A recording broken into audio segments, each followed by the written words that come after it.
Started because once again we have a lot of content that we're compressing for you guys into 2 hours this time, which seems like it's going to be that much longer.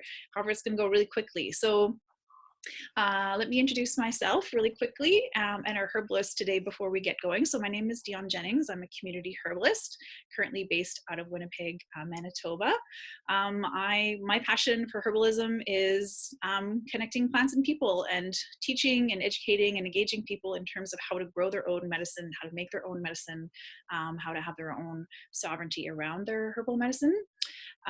That's my passion. So, and then tonight we have our panel of 5 registered herbalists who are all registered through the Ontario Herbalist Association, which is one of, several professional organizations throughout North America that is sort of a governing body for practicing herbalists, for clinical herbalists, overseeing the profession of herbalism. So everyone here that's presenting tonight has gone through a required number of hours for training, whether that's through formal study, whether that's through apprenticeship model. There's all kinds of ways that you can come and bring forward your knowledge, learn, and become a registered herbalist.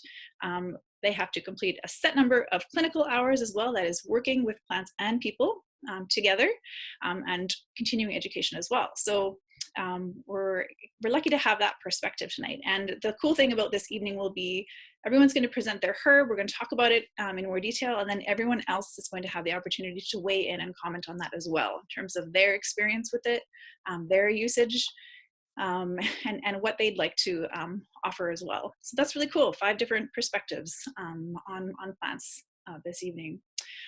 Awesome. So let's get going. What else do we want to say? Okay, so of course we're open to questions like usual. If you have any, just pop them in the chat box. So at the bottom of your screen, you'll see a little chat icon. Just click on that. If you have anything that you want clarification on or detail on, a big question, little question, just pop it in the chat box.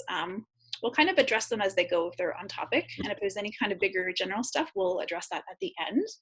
And then also a disclaimer, we can't really address personal health issues in this format.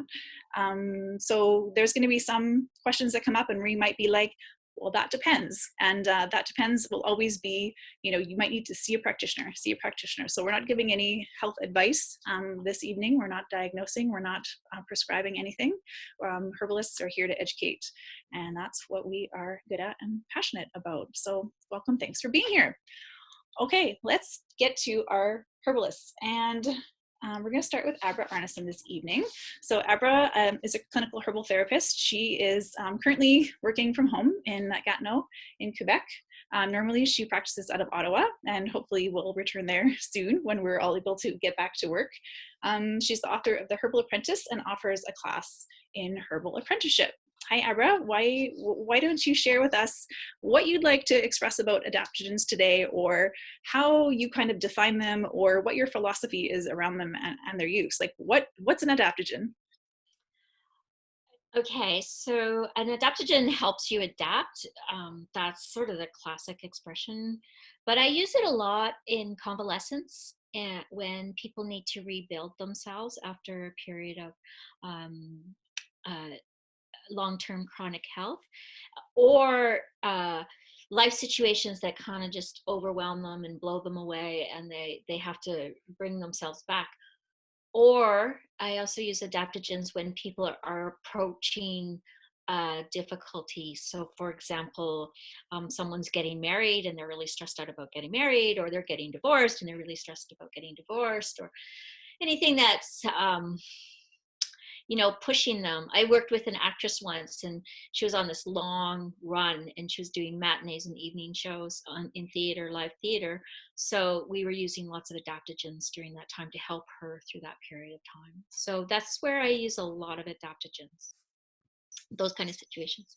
Yeah, thank you for that. I think it's helpful just to have clarity too in terms of how everyone looks at that, sees it, and kind of chooses to use them in their practice. So thanks for that, Abra. And next we have Marianne Beacon, and Marianne has the clinical practice in herbalism, Reiki, and Bowen therapy. She teaches all of those subjects as well. She lives and works in Peterborough, Ontario. She's an avid medicine maker and currently is enjoying diving into the world of spagyric medicine making. Welcome, Marianne. Thank you. Hello, Hi. everyone. And what do I feel about adaptogens? I feel like living this life in this world can really wear you down after a while. And typically our, unless we work really hard against that North American diet or lifestyle, many of us were raised with in an environment that isn't particularly supportive to the way our bodies need to function, or with lifestyles that aren't particularly supportive. And so sometimes by the time you get into, I don't even know, 20s, 30s, 40s, 50s, you have children, you have jobs, you have like all kinds of social responsibilities. It can just be really exhausting, and adaptogens are really good at just building up that energy again, and just giving you more reserves to work from. And it's almost like a renewal that can happen when you use adaptogens. So I guess that's what I'll say today. Nice. Thank you for that. Thanks for sharing that, Marianne. Awesome. Next, we have Victor Tironi. Victor is a practicing herbalist based in Toronto, Ontario. He runs and manages his clinic and dispensary there. He's influenced by Rudolf Steiner's system of anthroposophical medicine, traditional Western herbalist medicine, depth psychology, and Ayurvedic and Tibetan medicine as well. Welcome, Victor. Thank you. Yeah, it's great to be back. And thanks for everyone who's tuning in, listening to us tonight. Yeah, what to say about adaptogens? Well, I think of what one of the things that Rudolf Steiner said, namely that there's a healing potential locked inside plants, which is integral with their evolution, just as it is an integral part of human evolution to learn to tap into this gift of nature. And so a lot of the adaptogenic plants, especially ones that are growing in harsh, difficult, inhospitable environments, are in a very literal way adapting to difficult environmental circumstances and conditions. And many of these plants, that's precisely what they allow us to do. They enhance the body and the mind's capacity to adapt in optimal ways and allow us to develop an adequate kind of endurance to meet the changes in our environment and our immediate life circumstances. And they allow us to act in a full and meaningful way in the world without exhausting our resources, without depleting our energy. And so adaptogens are not only for situations in which a person is totally burnt out, but they are herbs that also help us to preserve the vital energies in our body so that they don't leak out, so that they don't become depleted. And they help us to navigate the world in an optimal way. Yeah, thank you for that. It's a perfect way of looking at it, because in 21st century North American culture, we're running on all cylinders. Many of us are burning the candle at both ends, totally depleting ourselves constantly. And adaptogens really are kind of for our time in terms of working in how to balance those lifestyle issues as well. So thanks for sharing that, Victor. And next we have Tamara Siegel, and Tamara, she runs a herbal clinic based at her farm in Prince Edward County, Ontario. She offers holistic health support to individuals and works with wild-crafted and farm-grown herbs there. She regularly teaches herbal medicine classes and loves leading wild plant walks as well. Welcome, Tamara. Thank you.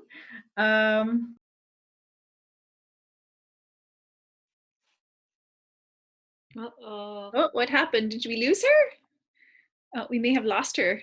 Just dropped off for a second. Well, let's move on. We'll move on to Penelope and let Tamara reconnect with us. Okay, 1 second, everyone. Thanks for bearing with. So Penelope, we'll move on to you. I'll introduce you briefly. So Penelope Boudreau is our last, but definitely not least herbalist. She's had a career with herbs over the past 20 years, from all stages, fields of bottle, and all aspects of the natural products industry.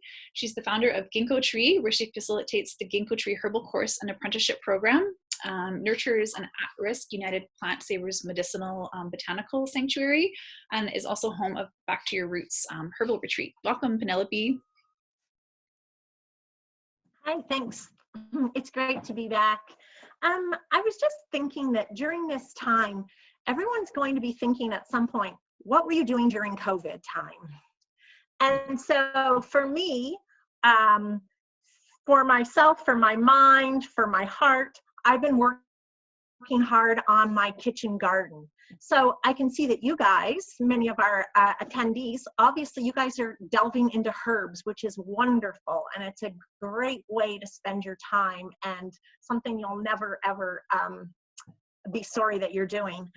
And I feel that adaptogens are a foundation of health for me. You know, when I grew up, my mom was a modern woman, and we got Fruit Loops and Captain Crunch, and we had all kinds of crappy food that seemed like it was fun and good, but it was not. So my foundation, I look back at that and I think, oh, that was not good. My kids' foundation is awesome because I'm mom at 19 being like, now I'm going to take care of myself and build my foundation. So we can always start on our foundation, and adaptogen support is a great way to do it. And I've had the pleasure of working for 18 years with a company who their main focus is the endocrine system. So I love the endocrine system. So I've had probably over 1,000 hours of lectures that I've got to sit through over these years, and I'm so thankful for it. And I want to take the time to thank our Green Nation, our plants, for helping us with all the things that we need plants to help us with. So thank you. Awesome. Thanks, Penelope. And I think we have Tamara back. Tamara, are you with us? I am. Awesome. Yeah, go ahead, Tamara.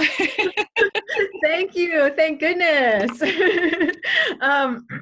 So what I wanted to say about adaptogens was that early on in my studies, one of my teachers communicated to me something about them, and it really stuck with me. And that is the idea that, you know, with adaptogens, we have this great power, the opportunity to give us this gold, this energy that we all want, that we all really need. And, you know, and as so many of us have been saying here, like in this day and age, we're so easily depleted, and we really, really need it. And we can be depleted for so many different reasons. And often it is a whole, you know, conglomeration of various reasons. But the thing to keep in mind is that unless we're addressing the issues that are depleting us in other ways, the adaptogens are not going to be able to really be of service for us. And in fact, they can potentially cause us more harm, not because they're going to make us not feel good. They will give us energy. They'll make us feel like we can keep doing all the things we're doing. It's like, oh, there we go, you know, full speed ahead, without addressing the, you know, 80-hour week that you're working that's depleting you, or the relationship issues that are really stressful for you, or very often, you know, particular things that you're eating that might be, or that you're exposed to, that you might be sensitive to. And so if you don't address those stressors to your system in other ways, it's not the best idea to work with adaptogens. You want to do that at the same time. So that's what I wanted to say. Yeah, that's absolutely really important. And I'm glad you brought that up, because I think there's a tendency for us to go like, oh, great, there's something that we can do for that, right? Like beyond the coffee and beyond that, we can just take more of this so that we can kind of keep the pace up that we're at, where there also needs to be an awareness around the pace that we're at might not be sustainable, and continuing to do that while trying to, you know, use herbal support might be causing you harm in the long run. It might make you sicker. Yeah. And right now, like during COVID, you know, many people are not working, and there's kind of like, you know, there's a pause for some people. But then there's also all the other kinds of stress that go along with that, right? An interruption in, you know, earning and income, and, you know, is my business going to be there when I get back? There's, you know, I'm homeschooling my kids and working from home with my kids at home. So there's a whole different kind of stress. And I find that I notice for myself that North Americans are really, really good at adapting to stress and thriving under it. And often it's very insidious. We don't even know it's there. Like you might be operating at a high level of stress with completely no awareness around the amount of stress that we have. So I think it's important to kind of like look at that as part of the conversation as well when we're talking about our herbs. So thank you for sharing that, Tamara. And let's get into our herbs. We have lots to say. So we're going to come back around to you, Abra. Abra is going to talk to us a little bit about nettle seed and some other juicy business. Go ahead, Abra. Okay, so I have to fulfill Penelope's request first. Don't let us down. We need your jokes. To begin with a joke. So, no joke, I am trying to build a fence around my vegetable garden. And it's one of those willow fences with those willow sticks. So I've been carrying around all these sticks, and my neighbors are, oh, last year you were carrying around rocks. Now you're carrying around sticks. But anyway, so I got the fence all built. Looked beautiful. I went out this morning and someone had torn it to pieces. And Mark said to me, Mark's my husband, 25 years. He says to me, Abra, remain calm. Then I like, okay, who did this? So then I figured out it was my dog who had done it. And I said to her, Lily, don't kill my vegetable vibe. I am celery upset with you. Anyway, so then Lily, she's a very cute, big, white, 85-pound dog with brown eyes and blonde eyelashes, looks up at me and goes, oh, but Abra, we're meant to be together. Oh. So I started fixing my fence and I thought, okay, don't stop believing, Abra. Don't stop. Okay. Don't stop. Sorry. Don't stop Oh my God, I can't believe I just did all that. Okay. Anyways, okay. You know what? Someone else has to tell the jokes next time. Okay, so I hope you like the jokes. Okay, so nettle seed. Yeah, so totally like, you know, what Tamara was saying about lifestyle, it is a lifestyle issues. And sometimes when we have a lot of demands coming at us, we feel like we're kind of standing on the edge of a cliff, and it's hard to make decisions because there's a lot of adrenaline going on all the time, and adrenaline actually shuts down the part of our brain that can make good decisions. So adaptogens are good for taking a step off the edge of the cliff, quieting down the adrenaline, and then being able to make a good decision to plan your way out of the situation that you found yourself in. So they're good for making plans. And nettle seed is definitely about adrenaline, helping to ease the adrenaline rush and the stress that puts on the kidney. And we talked about just a really super quick review of nettle seed. So some of the key words are heightened nutrition, increasing movement, and resolving stuckness, as well as that sense that your fire's going out, that key spark in your life is fading, and that's really a situation when you're going to look at nettle. But I was looking at the old herbalists. I always like reading the old herbalists and trying to understand what they're thinking. So Culpeper, he was a 16th century English herbalist, and he recommends nettle seed for stinging venomous creatures, mad dog bites, and poison from mandrake, hemlock, belladonna, henbane. So he's saying that so when I read that, I think, oh, this is about like poison. This is about overcoming poison. And so why is that? So I do a quick search on kidneys and snake venom. And I find out that when one of the first things that happens when we get bit by poisonous snakes is our kidneys start shutting down. And the more the kidneys are shutting down, the more likely you're going to die of that snake bite. So nettle seed is very famous for rejuvenating kidneys, helping kidneys improve faster. And part of the stress our body's under is long-term toxic long-term toxins, and we keep them and we store them. And our kidneys is one of the organs that will store toxins. And I've heard more than one story of people who were using pharmaceutical medication for a very long time, went off it, were off the medication for several years, and then they do some really deep cleansing and use plants like kidney, and all of a sudden, like, their clothing becomes stained by the toxins being released through their kidney. So nettle seed is an adaptogen that really helps your body detoxify in a very deep way. And it's slow, and it's long, and it's gentle, and it's nourishing. So that's one of the things I'd like to say about nettle seed today. Yeah. That's awesome. Thank you for sharing that. And I'm just going to mention for those of us that may not have joined us last time that nettle seed is one of our local adaptogens that we can definitely harvest, grow or wild harvest here in North America. Abra is going to share the photo with us of our beautiful nettle seed.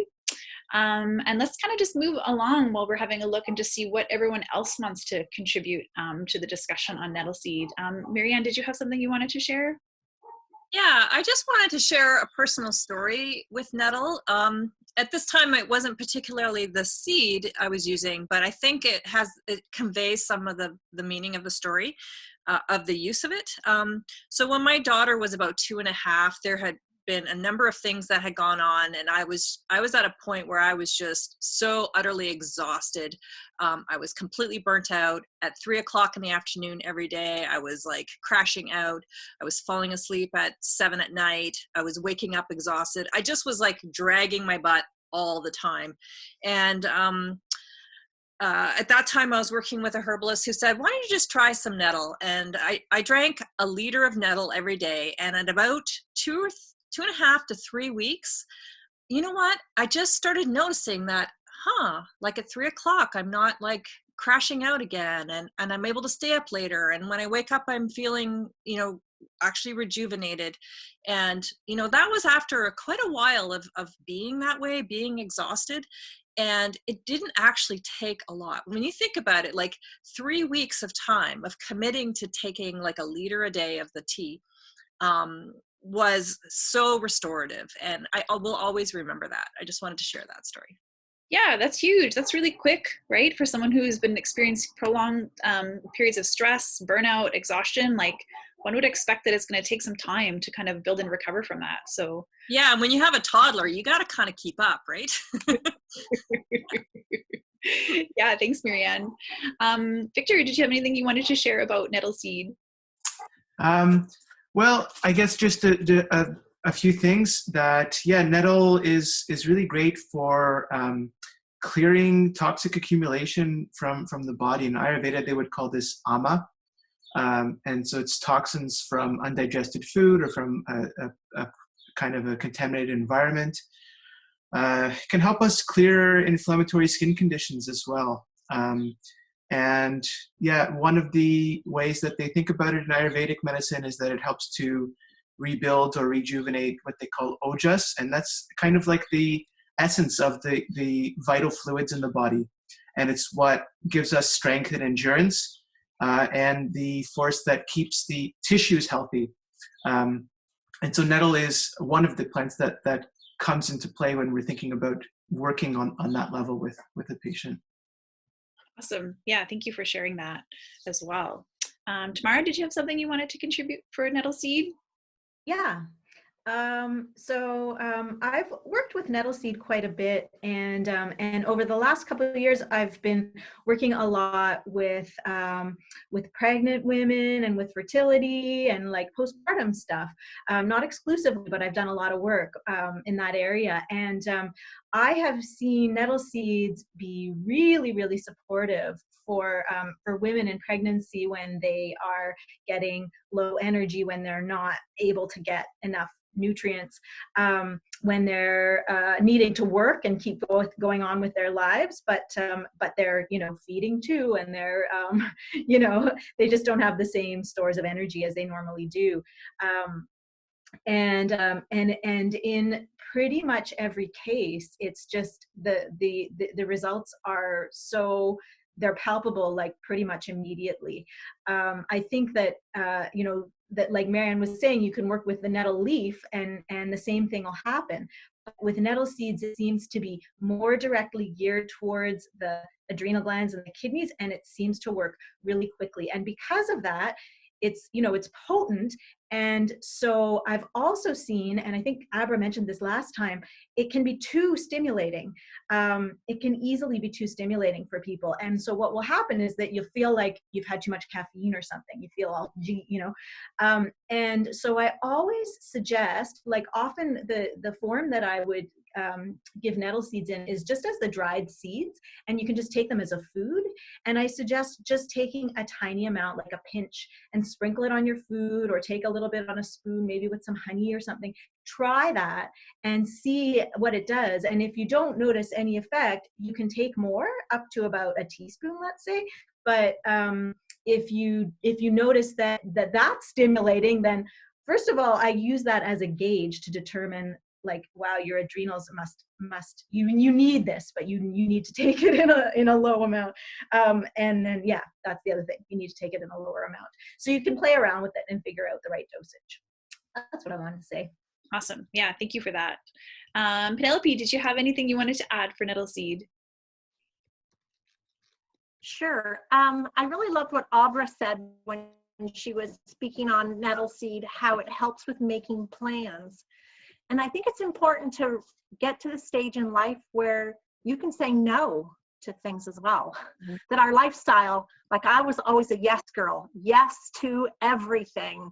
And can I squeeze it in? Oh, sure, I can find the time, But only now am I learning to say no to a few things. And it's hard, but for your health, it's important to know that our lifestyle, being able to say no also is for our health. And also I wanted to mention how, it's such a great adaptogen, but it's ideal for those people where we look at the side benefits of it. So people who are not eating well, then they're going to get the nutritional value. So when you're choosing the adaptogen for the person, you choose according to the other issues that the person might need to make them whole.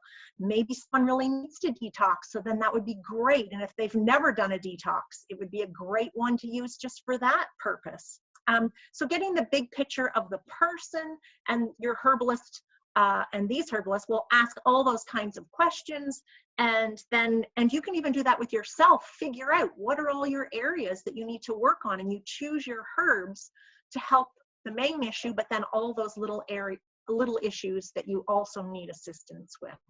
Mm-hmm. Mm-hmm.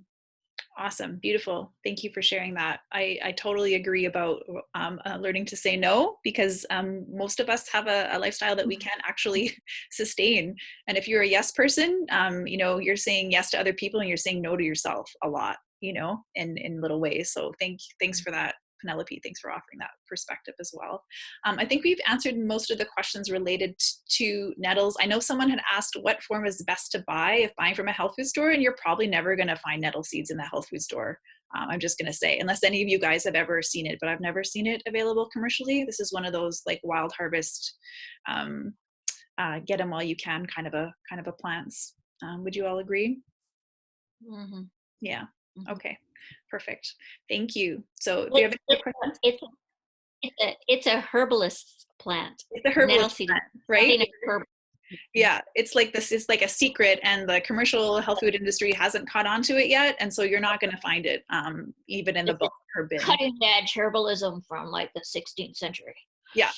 So, the herbalists are going to also like covet their stash of nettle seed and only hand them out to those of you who are precious. Because it's really hard to come by. It can be very hard to come by unless you have a really good patch, but they're amazing. Okay, thank you. Thanks everyone for weighing in on nettle seed. It's really great to have all those perspectives on one plant. So we're going to move next to Marianne, and Marianne is going to revisit Shazandra and dive a little deeper, and then we're all going to weigh in. Go ahead, Marianne. Thanks. If you were around for the last talk, I mentioned how I like to think of adaptogens sometimes as superheroes, and Schisandra, here I brought a little bottle of Schisandra just to show you kind of, if you can see how red it is. There you go. I like to call Schisandra Shazam. That's my word for Schisandra.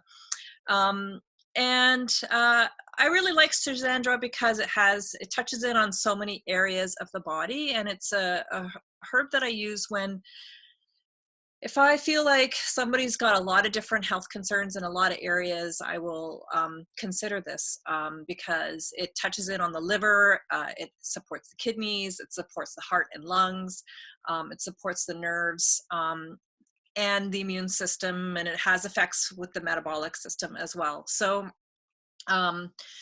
it's particularly high in a few nutrients. It's got a lot of vitamin C and E and some minerals, particularly phosphorus, manganese, and silicon.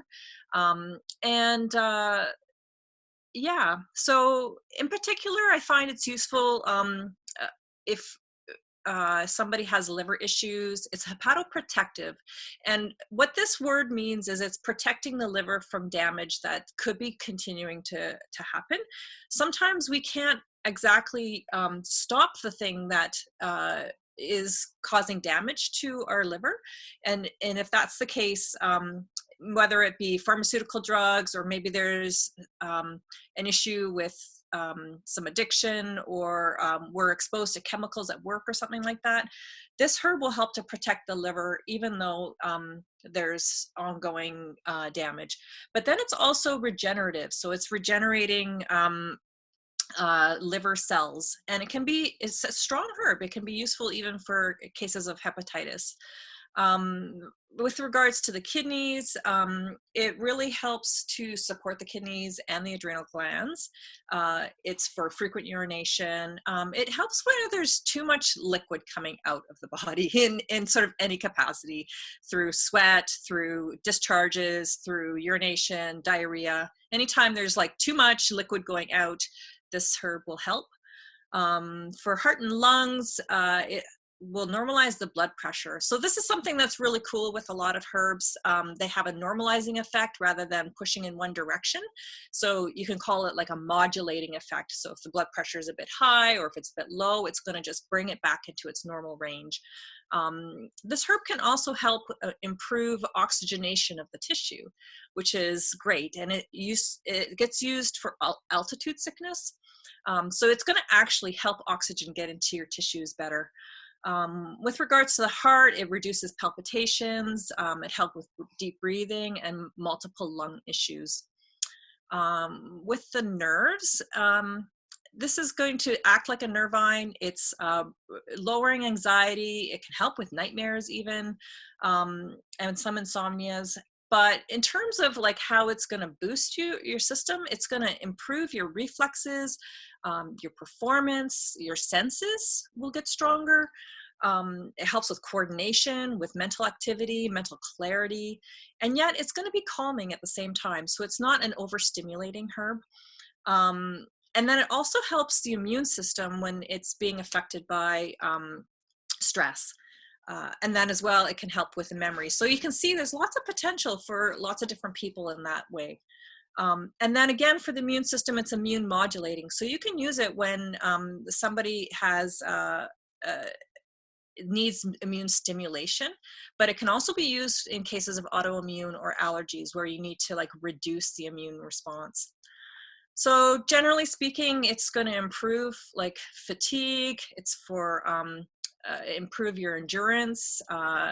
It will help balance blood sugar and lots of different strengthening aspects. One caution is it is a uterine stimulant, so it shouldn't be used during pregnancy.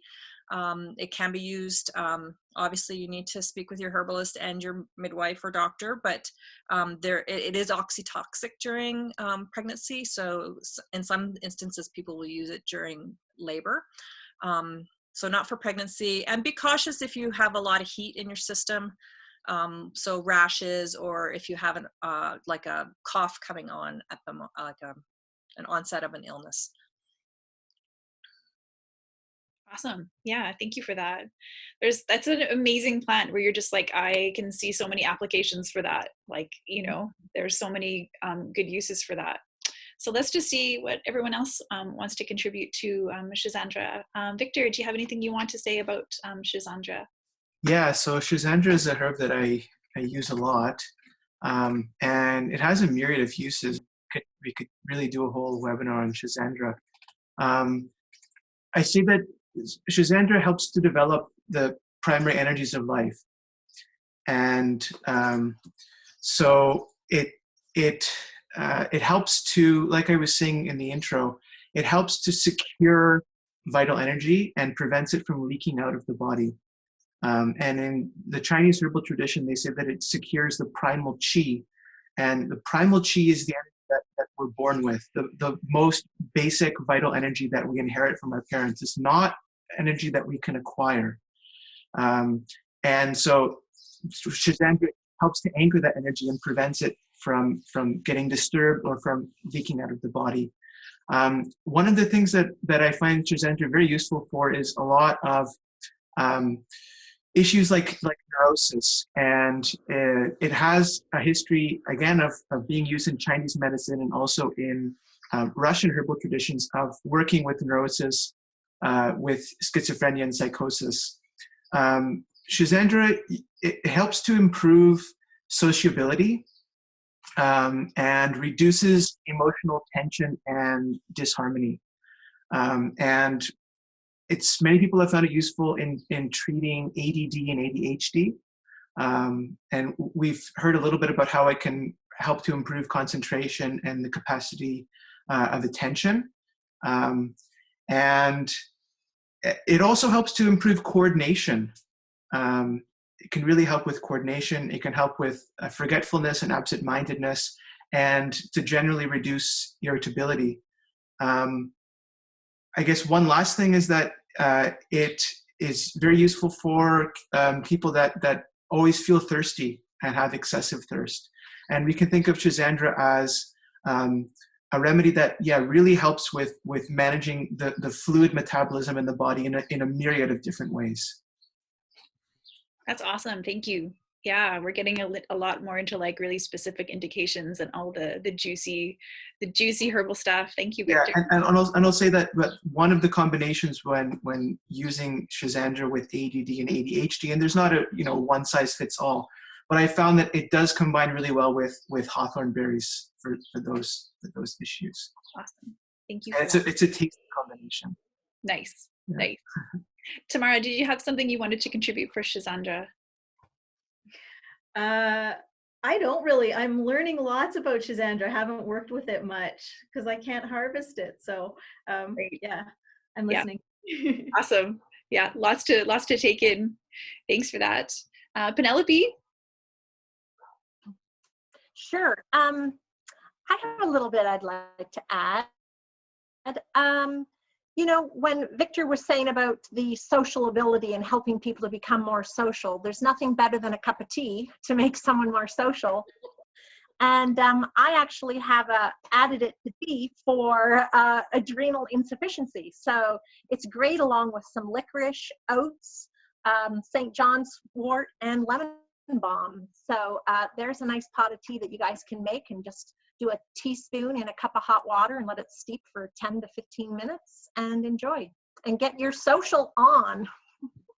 Beautiful. Thank you. I know someone's going to ask for that, but I know you'll pop it in the chat if people need that repeated. Abra, what would you like to contribute to Shizandra?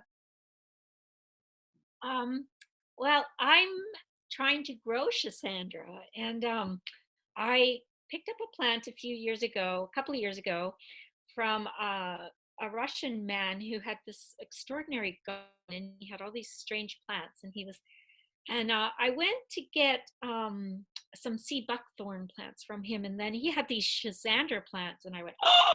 So I got one, and he said to me, it likes acidic soil, grow it in this soil. So I've been trying to grow it in acidic soil, and I just think it's really interesting, a plant that grows in acidic soil, because plants don't usually really like acidic soil, and as herbalists, we're often trying to turn a body from acidic to alkaline, especially when working with chronic infection or working with cancer. You want to go to an alkalining body. So I kind of, it's like just one of those things. It can work in an environment that doesn't support growth and turn it into something beautiful. So far, my Schisandra plants, they're up, they have little buds on them, but oh, they're slow growing. Yeah. So Awesome. Thank you for that. You'll have to keep us posted on your Schisandra, yeah. your Schisandra growing status. 10 years from now. Right? It's a process. Herbalism, it's a journey. It's not a destination. Yeah, exactly. Someone is asking, what form is the best to buy if we're buying it from the health food store? Should we be looking for it in a tea? Is it something you guys like to use in a tincture? Is it something that we can use both ways? Did you want to speak to that, Marianne? Oh, I would say either. I use it as a tincture, and I actually have it as a spagyric tincture right now, which just gives you a bit more of the mineral profile.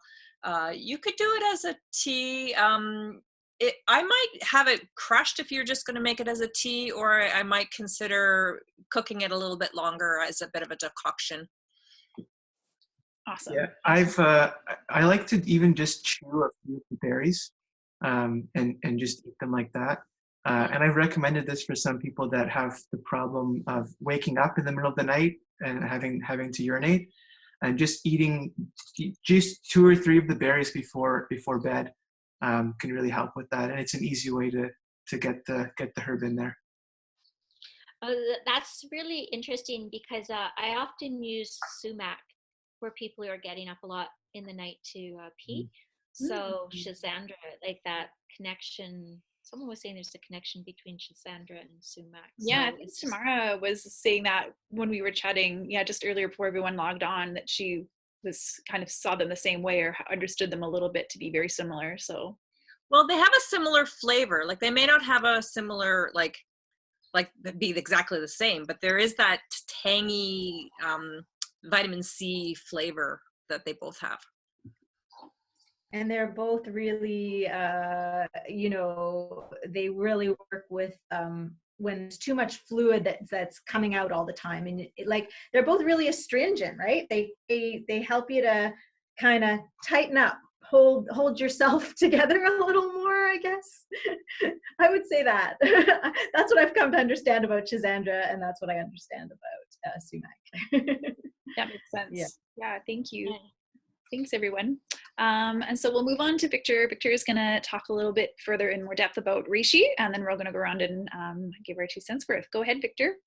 Okay, yeah, so I think where I ended last time talking about reishi is I was talking about how when taken for a long period of time, reishi can help to bring up emotional material that needs to be processed in dreams.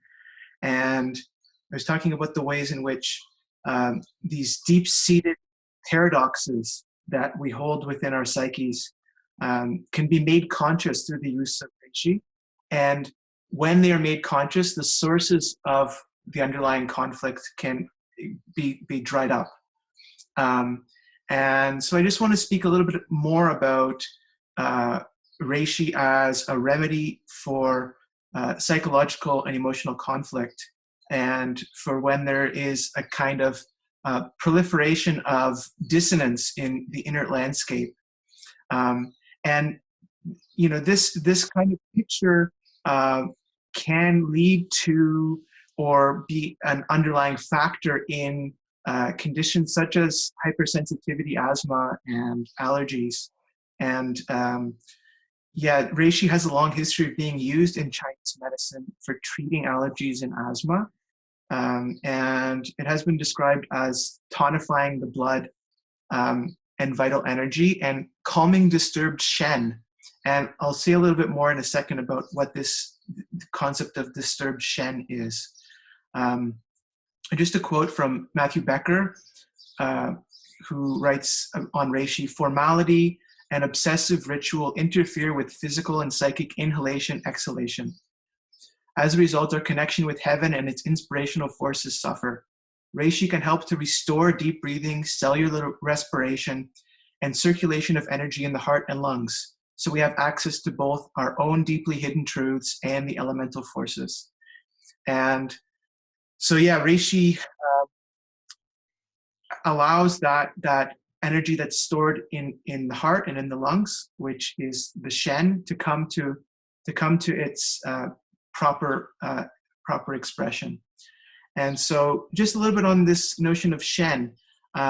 Shen literally means spirit in the Chinese herbal tradition, and it's one of the essential substances that's recognized in Chinese medicine as forming the basis for the development and maintenance of the body. And so the substances very quickly are qi, which I described when I was talking about Chisandra, blood, essence, spirit, and fluids. So shen, or the spirit, it enters the body with the first breath of life and exits the body with the last breath of life. So you can see how it's very much connected to breathing and respiration. And shen plays an essential role in determining our thoughts, our feelings, our imaginations. It's housed in the heart primarily. And the heart is the locus for psychic and emotional integration, much of which takes place during sleep, which is, again, where reishi comes into the picture here of helping to calm that disturbed shen or disturbed spirit by way of making the paradoxes that are being stored in that psychic center manifest. And it also, again, which I mentioned last time, it helps to calm the consciousness that is located too much in the head and the brain, and it helps to calm that level of consciousness down and brings a greater anchor back into the heart center. And so one of the herbs very quickly that I like to pair reishi with is another herb from the Chinese tradition that does grow in the southern United States, and that's albizia. And albizia is also what they call a superior shen tonic. And it is literally the Chinese name means collective happiness flower, or sensitive plant. And the albizia and the reishi is a nice combination to help anchor the spirit, but also to lighten the spirit. And together, these two herbs help to lift the spirit, calm the emotions, stabilize the mood, and gently point the psyche, the inner landscape, towards a positive direction, towards a direction where it's able to, again, confront the paradoxes, and through that confrontation, not be overwhelmed, but work to resolve the inner dissonance.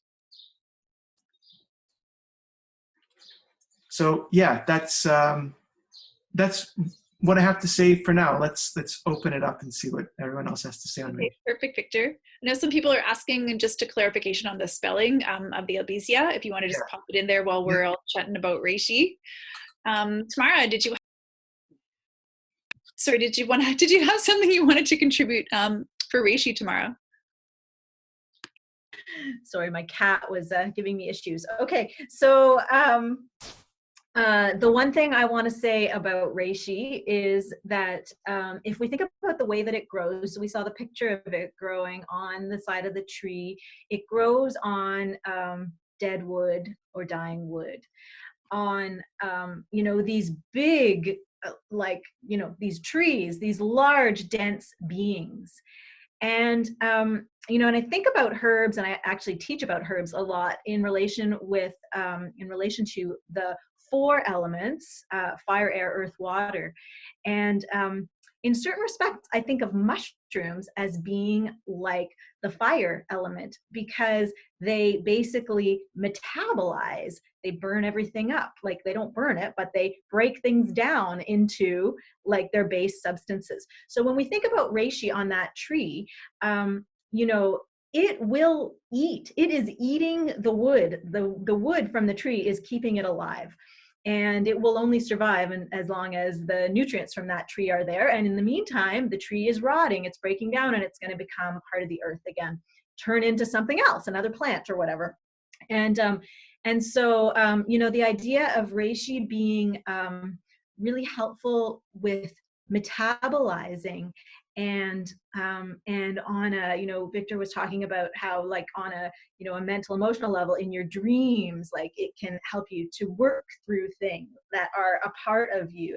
You can look at paradoxes and sort of work through them, all the things that make you in a particular place that you're holding yourself. It gives you the opportunity to sort of metabolize them, work through them, digest them, so that you move into a new phase. So they facilitate transformation in a way, and they also tend to give energy, which is really what I think of, the fire element as doing, providing, energy from a nutrient source, like by breaking it down and then making it accessible to you.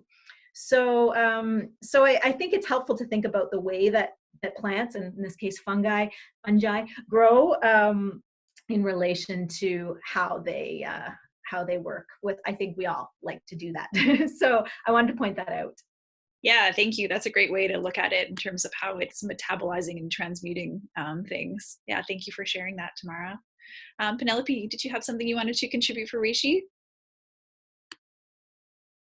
Sure. I just wanted to point out how over the years you'll notice that herbs come in and out of fashion. And it doesn't mean they're ever not great, but just that we're marketed to, and we need to remember that we're being marketed to all the time. And over the last couple of years for us, it has been mushrooms. There are companies that are blending, 14, 16 different mushrooms together for these amazing immunity tonics, which is great. But to remember that you also can just use reishi the way it is. You can use your mushrooms as food and you're still going to be good. So you do not have to be marketed to and have to buy all these complex formulas that people are making out there. And it's just amazing to me because reishi's thought of as the mushroom of immortality. It protects our nerves from oxidative stress. It supports the immune system, especially in situations of poor immunity, and including, of course, adrenal and thyroid diseases. And I like to take it various ways. So food, for sure. I like to have different mushrooms, but reishi's great as a tincture, a tea, or a capsule. So you can find products in any of those fashions. And I'm not sure what everybody on the panel, how they prefer to take it. I like any of those ways to take my products personally, but how would you guys take reishi? I know for me, I tend to be really careful about the capsules that I'm using because I find that some of those companies are just powdering and micronizing, and that can be really hard on the digestion. I've noticed it can cause a lot of gut ache. So I tend to like to use tincture a lot, dual extracted for myself, or some kind of processed powder. Marianne, you have something you'd like to share? Oh, well, my understanding is that most of the mushrooms, and reishi in particular, should be extracted with some heat at some stage. And so you do, if you're going to make a tincture of it, it should be partially tinctured and spend some time in a decoction, and then you blend the two together. And then if you're using a powder, it should be a powder of the extract from that process. Exactly. Exactly. Yeah. So if we were to come across, some beautiful local reishi in the woods, and you find it yourself, not to just grind it up and powder it and use it that way as food. We tend to in herbalism, we tend to want to go whole herb, raw herb, but mushrooms are a little bit of a different beast, and their medicine is really tightly bound. And it's not easy for our digestive system to use it and extract it. So we do need to use heat in terms of decocting it, steaming it, using that dual extraction process. So that's a really good thing to understand about mushrooms and their nuance. Abra, did you have something you want to share about reishi? Yeah. I like an old Buddhist story about reishi, where in Buddhism there's the elephant, and the elephant represents that part of us that is moving forward towards whatever it is we're moving towards in a good way. And the elephant is like our protector. So it's you have this idea that you want to do something, and everything you try to do to get that idea going, there's obstacle after obstacle after obstacle. And then it turns out it was a really bad idea to do, and you're doing something even better. So that's like the elephant moving through your life, like helping you direct your life in a good way. And it's coming from deep underground, and really fulfilling your deepest heart's wish. And then there's the monkey. And in meditation, everybody's always talking about, oh, the monkey mind, you got to quiet down the monkey mind and all that.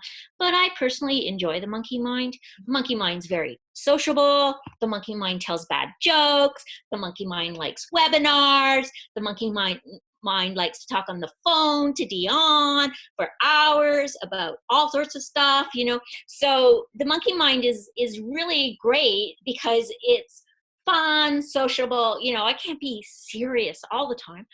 So the rishi, so the idea is to bring the elephant and the monkey mind together, and the rishi is the saddle that the monkey rides the elephant on, to bring the two together into harmony. So you can tell really bad jokes and at the same time be in true alignment with your elephant.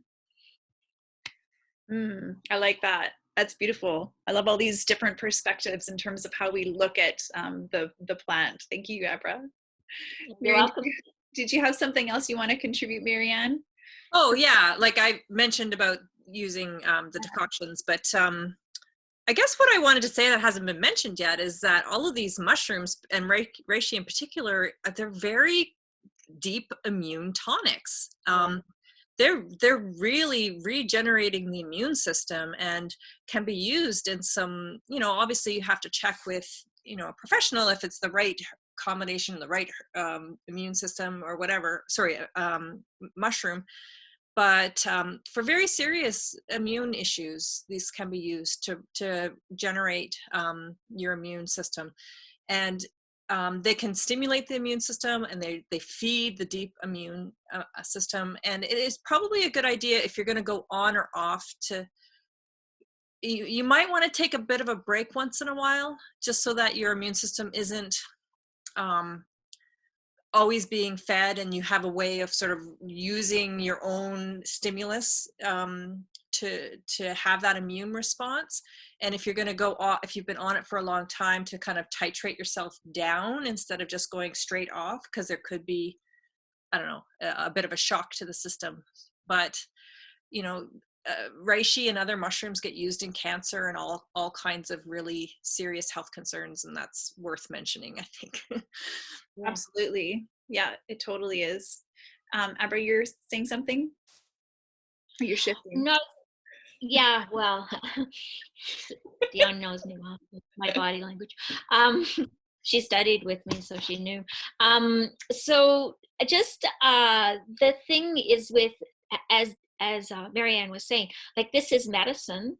We're talking about medicine here, and you don't have to take medicine if you're not sick, right? You take medicine when you're sick or when you feel depleted or weak. That's when you use medicine. So if you're really strong and healthy and happening, you don't have to take all this medicine all the time.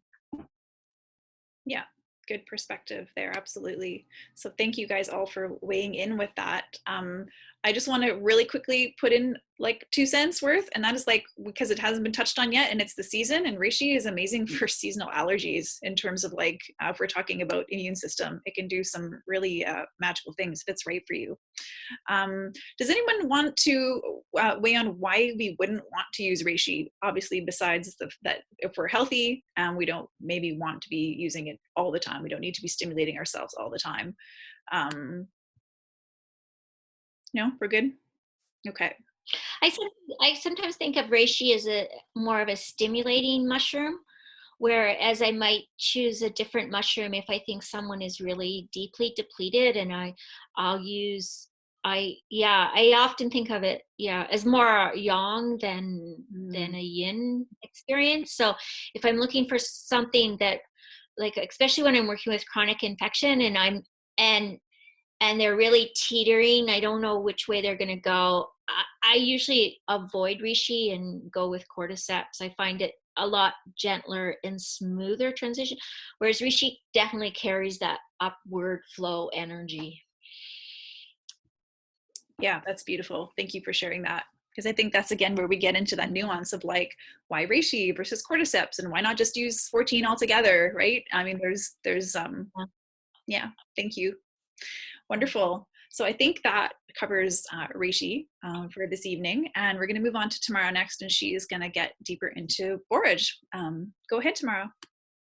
Okay, so so borage for courage, right? I said that last time, and I'm saying it again, just to remind you, or for those of you who weren't here, didn't see the last webinar. So borage, the plant has these big kind of robust leaves, and they've got little hairs on them that are almost kind of sharp. Like they're not really sharp, they're bristly, and that is the definition of the term from Latin, meaning like the rough-haired one. And so I just wanted to reiterate about that signature and about the idea of courage, because it's like you've got this, it has this protective layer on it all around the leaves, and that protection allows for courage to face whatever you need to face. And so borage acts as an adaptogen by giving you the energy physically, and also the sense mentally and emotionally that I can do this, by feeling that you're protected. And I had mentioned it's a good source of essential fatty acids, so it's actually really nutritious.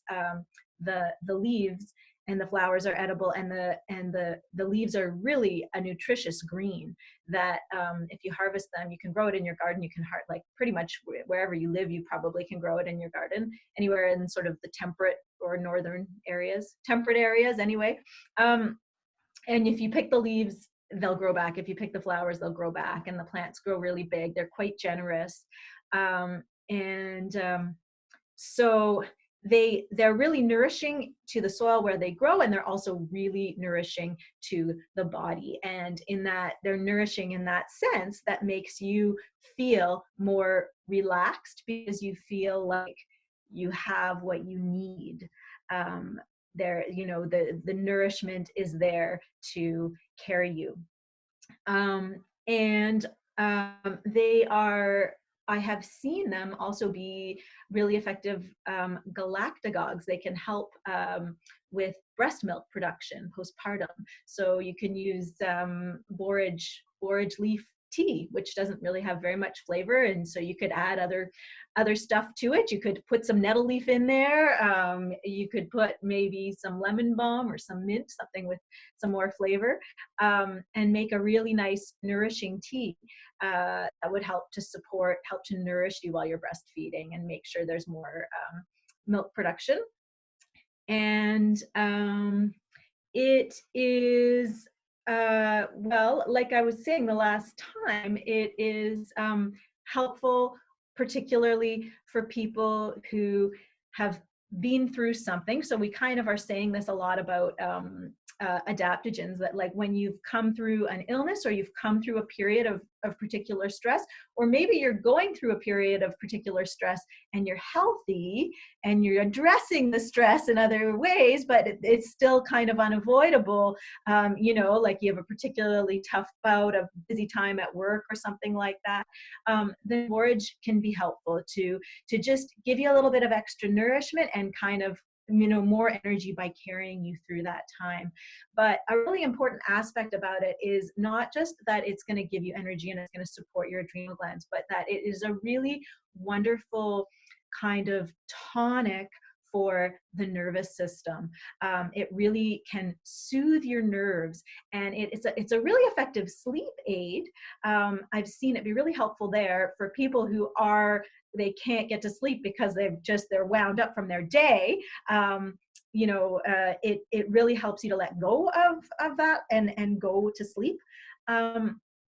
But I've also seen it be really helpful mentally and emotionally for the picture of somebody who is the stress that they're carrying is coming from their own sense of often of like something like guilt or or like shame, or maybe feel or like blame, feeling like they are responsible for something that that they don't feel good about, and maybe others have made them feel that way, or maybe they're making themselves feel that way. Maybe they're making themselves believe that others feel that way about them. And it's, you know, like we tell ourselves all sorts of things. Oh no, I wonder what they think of me, and, you know, get all wound up like that.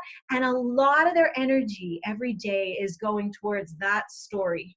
And it's preventing them from relaxing. It's preventing them from moving forward in a healthy way. It can prevent them sometimes from healing, you know, whatever else is ailing them.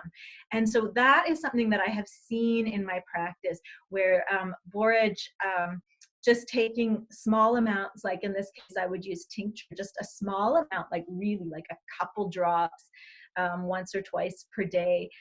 That's how I work with tincture doses, is pretty low. That it can really help actually to just shift that perspective.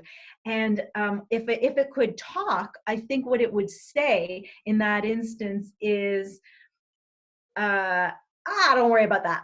You know, you can just move forward. Don't worry about that. Like that, those thoughts that come back that are holding you back, like there's just this voice, this borage voice that says, no, come on, move forward, you know, toughen up. You got hairs on you. You can, you know, hairs on your chest or whatever, you can move forward. So that's how I think of it.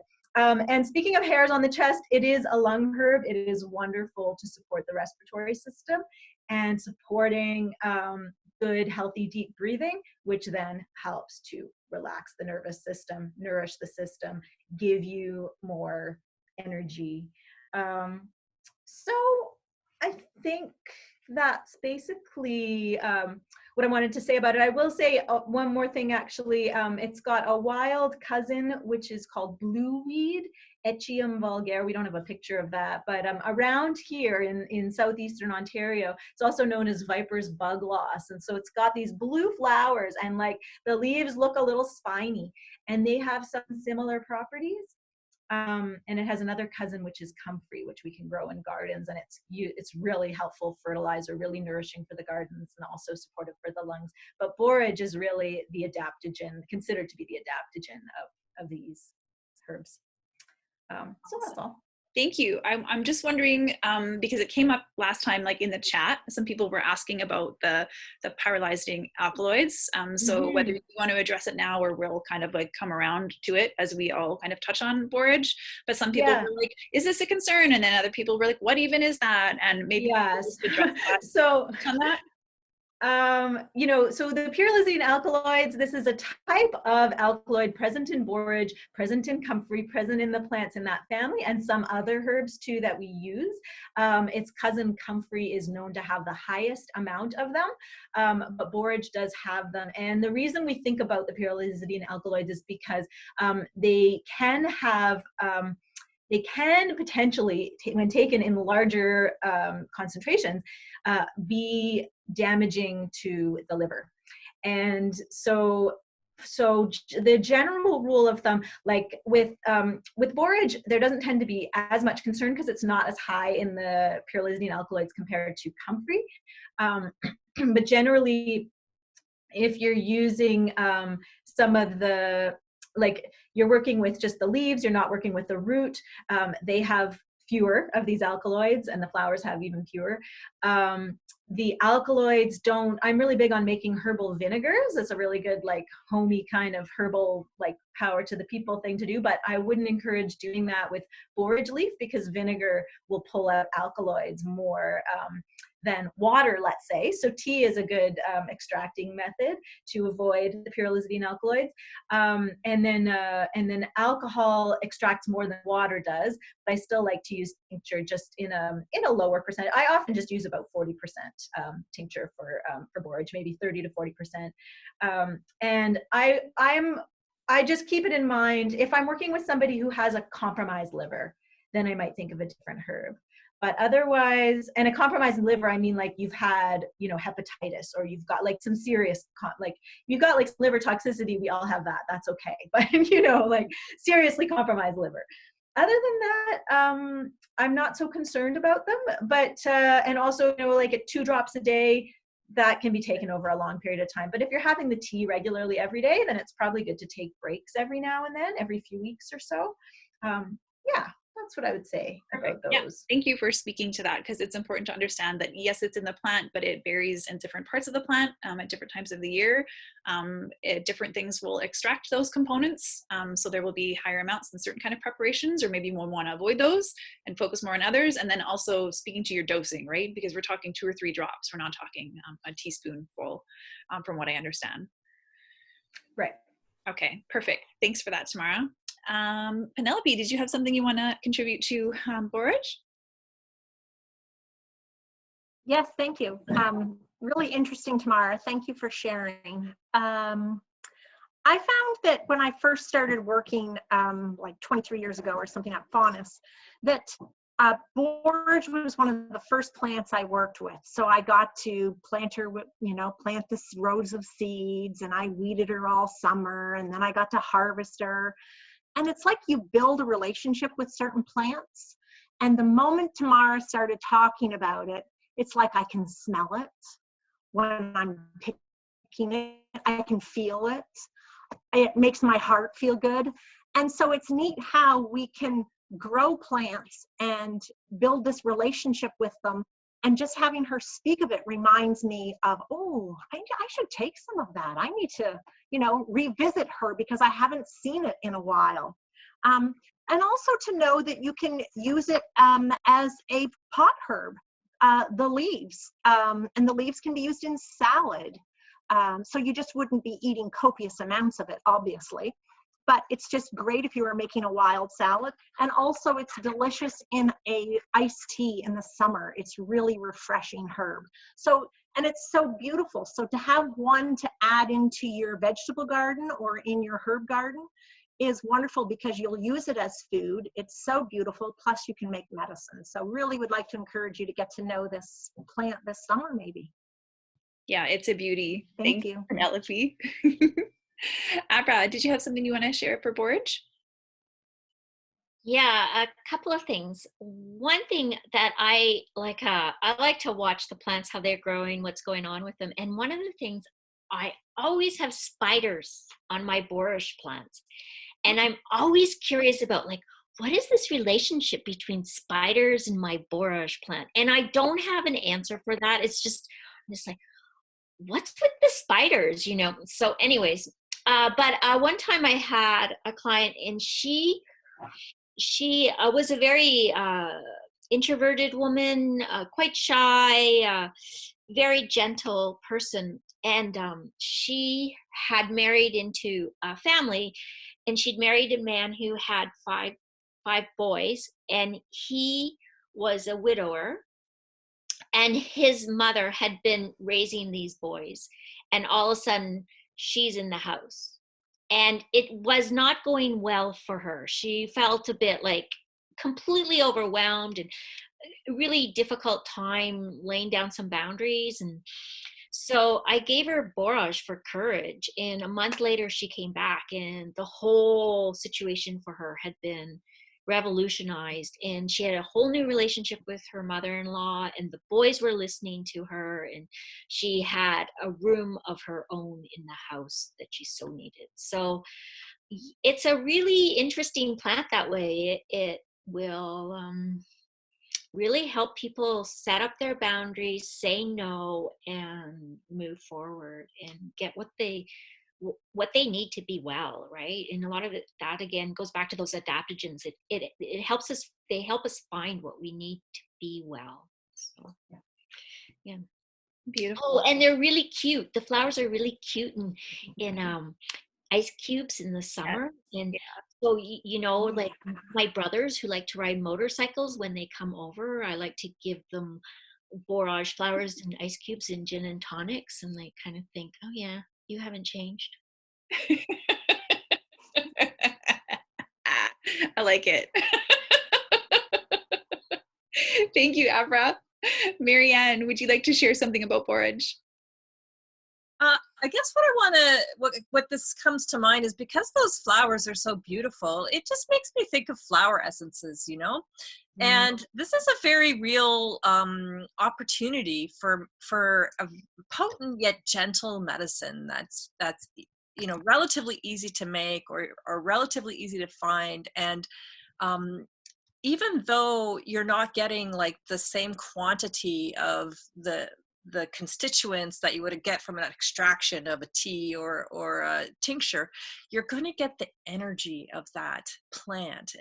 And it's really, even in a flower essence where it's so subtly there, physically it's very powerfully there energetically, and you're going to get that same like effect of encouraging optimism and courage. And if you have excessive worry or uncertainty, like this plant is going to have, like, because these plants have these meanings kind of as the imprint of who they are. It's part of their personality, and in a flower essence it imparts that personality. And just a couple of drops of these little flower essences can have that impact. So I just wanted to pipe up on that one. Yeah, thank you for sharing that perspective, because it's not always like, you know, the physical level of medicine, right? There's different levels and layers that we can be working with in plant medicine, and flower essences are a whole other kind of like set of magic. And the flowers are very compelling. Like they have their own distinct energetic signature. They're very beautiful. So thank you for that, Marianne. Victor, did you have something you wanted to share for borage? Yeah, I'll speak to the appearance of the flowers actually. So the flowers, when they're first growing, they're kind of pink, and then when they're exposed to the sun, they turn a kind of sky blue. But in the center is black, and you know there aren't that many flowers that that have such pronounced blackness in them. You know, there's some others, Black-Eyed Susan and Pulsatilla. But these flowers, as flower essences, actually all have to do with, you can say, integrating inner darkness and shadow aspects of the self. And you know, I think of the if we're talking about the doctrine of signatures, which is that something about the appearance of the plant, the colors of the plant, the conditions that it grows in, et cetera, points to indications as to the systems in the body that it corresponds to. We can think of the appearance of borage as a kind of black center or a kind of shadow that needs to be integrated. And the borage can help to take that shadow element and to expand it into the light of the sky and the openness of the sky. So from black to a kind of transparent blue, purple. And I think that is really one of the ways that borage, and yeah, including borage flower essence, can take that darkness and help to transmute it into a lighter, more open and transparent state of being. Can also be, you know, because it's almost like that center of the flower, I almost think of it as like an image of the heart. And it's like this heavy-heartedness and depression that's being held at the center of one's being. And borage can help to take that element that's held in the center and to transmute it and to transform it. That's beautiful. Yeah, thank you for sharing that. It's a really compelling flower. There's the dynamic of how it like pops out with its petals and that black center, just like it's really beautiful. Thank you for that. Someone is asking in the chat, if we're having borage as a tea with no liver issues, would you still recommend taking it just for a set period of time or taking breaks? And just reiterating for people who may be rewatching and not having the ability to read the chat after the fact, Tamara says, I generally recommend taking a break for short times, at least with any herb you're taking long-term. And Abra suggests checking in with your body and see how it likes the medicine. Does anyone else have anything they want to contribute to that? No, okay, we'll move on. We're going to move on to Penelope, and she is going to talk about ashwagandha. Go ahead, Penelope. Great, thank you. So before I want to get right on ashwagandha, the topic tonight was delving deeper. And so we were going to link the endocrine system and the thyroid and our immune system with our adaptogens that we're talking about. So we have a slide here that is actually showing you your endocrine system, because some people maybe don't even know where all your glands are. So there is just a quick peek at all the glands, and so you can see where the thyroid gland is, especially where your adrenal glands are. So it's just really good to know and pay attention to what the endocrine system is, and this is what we're talking about. So thanks for sharing that, guys, that image. So thyroid and adrenal dysfunction are really common in the general population. And I'm not sure how many people listening tonight have issues, but over the period of your lifetime, someone would have some insufficiency at some point in time, since the adrenals are our fight and flight, and we definitely need to care for them and take care of them periodically. Herbal medicine can often give more attention to the subtler presentations of these disorders. And even though, you know, some people, maybe if they went to their conventional doctor and asked about thyroid because they were feeling lethargic or tired all the time, or maybe felt that was an issue, and they get blood tests back. And a lot of times doctors will just read by a blood test and tell you whether or not you know that if you have symptoms of thyroid issues, you have thyroid issues. Some things happen outside of the blood. So there's not one test to tell you whether you have thyroid issue or not. So if you have the symptoms of it, if you have, like, you're missing that third of your eyebrows, if you have that telltale collar, if you're fatigued, if you have panic attacks, if you have insomnia, dry skin and hair, it just goes on and on, allergies, low sex drive. You know, if you have nothing else to understand why you have these symptoms, a good place to start is to think of taking care of your thyroid and your adrenals. And your thyroid and adrenal glands, they work very well together. So they're very synergistic. If one is off, the other one is going to be off as well. And there's also an actual syndrome that is if you have low body temperature. And if you've never taken your body temperature, if you're that person when you're in a room with a group of people and you have a sweater on and everybody else is just normal and you're always chilly, you usually have low body temperature. And so that is a symptom called Wilson's temperature syndrome. And that also is a thyroid condition. So to pay attention to these different symptoms that could be pointing to your endocrine system. So when working properly together, as I mentioned, they're a synergistic pair. They promote metabolism. They both burn fuel to provide our energy. And if either are weak, again, they affect the other. So as the brain attempts to stimulate a malfunctioning organ, there's crosstalk between the pituitary and the hypothalamus. So it's important to understand about all these hormonal signals that are happening throughout our body. The thyroid gland, for example, produces hormones that regulate the body's metabolic rate, controlling the heart, muscle and digestive function, brain development, and bone maintenance. Its correct functioning depends on a good supply of iodine in the diet. So, having seaweed is really important. Get lots, if you can tell if you're iodine deficient, if you've ever had the iodine you put on for cuts, if your body sucks that in right away, that shows you that you're iodine deficient. Again, I want to mention how 75 to 90% of all physician visits are stress-related conditions or complaints. And so it's our lifestyles. And Aubrey mentioned when she was speaking about just saying no, and I had said that.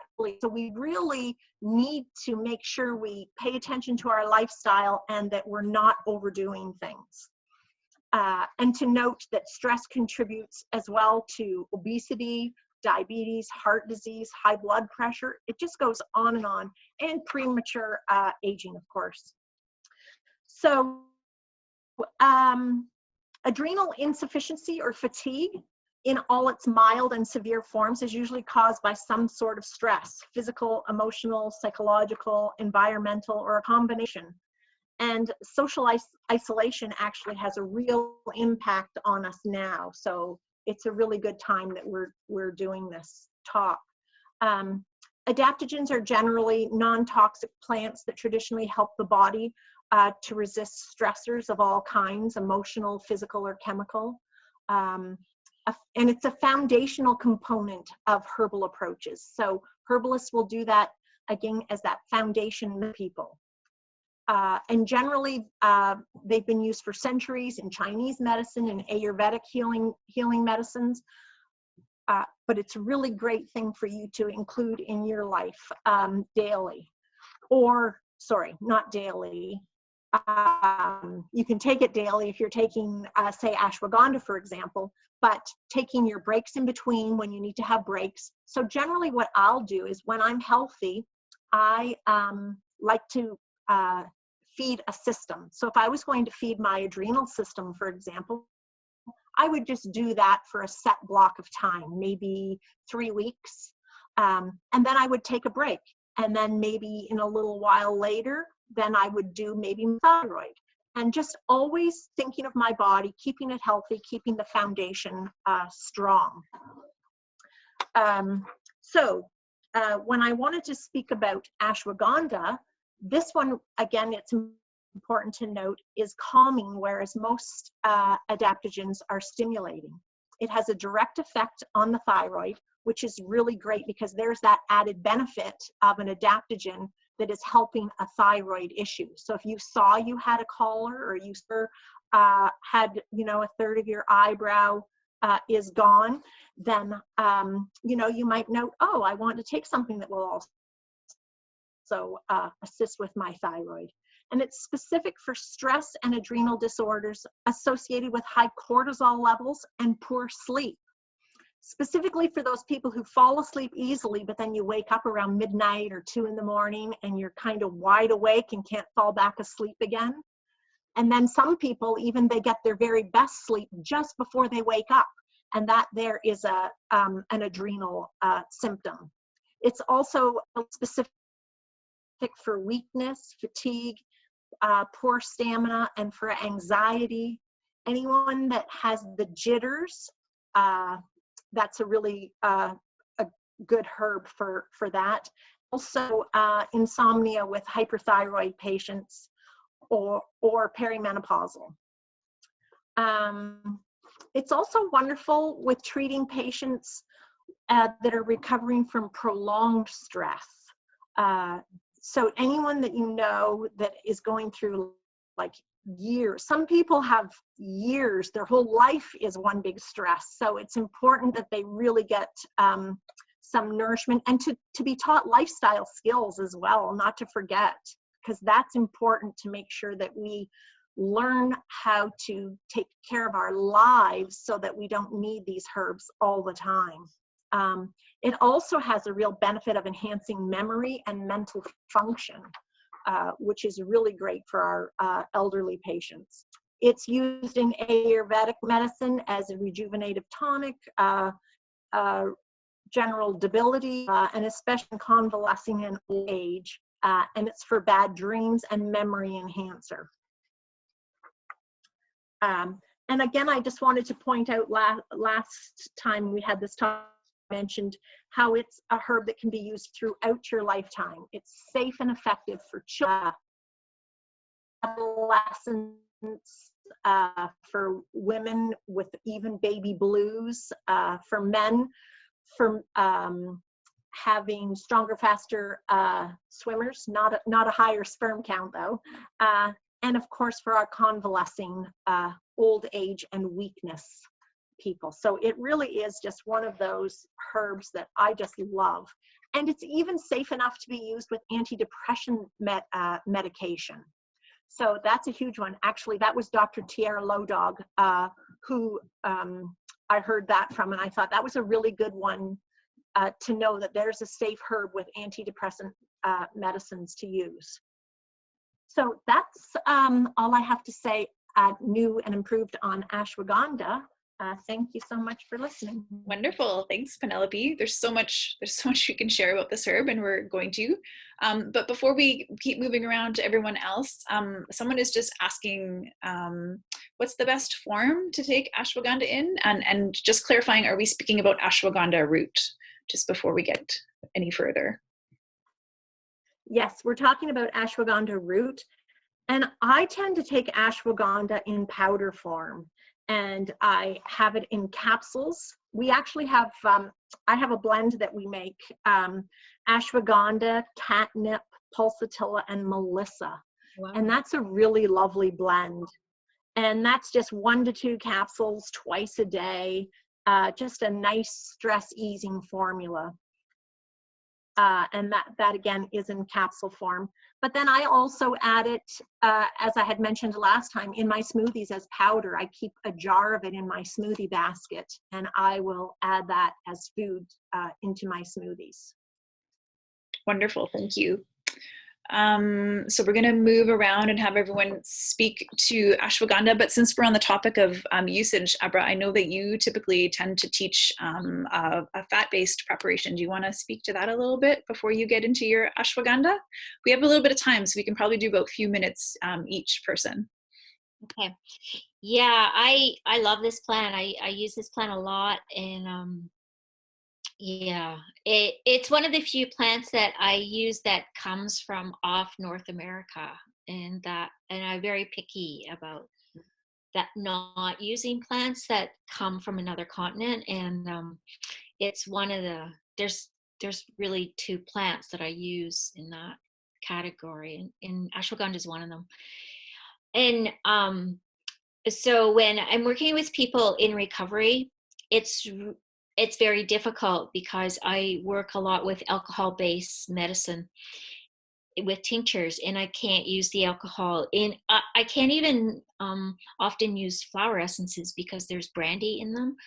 And ashwagandha is so great for people who are recovering from addiction, and they're going through all that stress, and they're having to rewire everything in their mind, in their body, about how they dealt with their life. And so ashwagandha, I like to do like a tablespoon of root in 1/3 cup milk and 2/3 cup water, and then simmer it for a good 30 minutes, 40 minutes even, with the lid on it. Very quiet simmer, not even really a simmer, just almost a simmer, but not quite. You can throw in some chai herbs like cinnamon or cardamom, little ginger, and then drink that before bed, and it just helps the sleep, helps reset all the endocrine system, particularly the adrenal glands.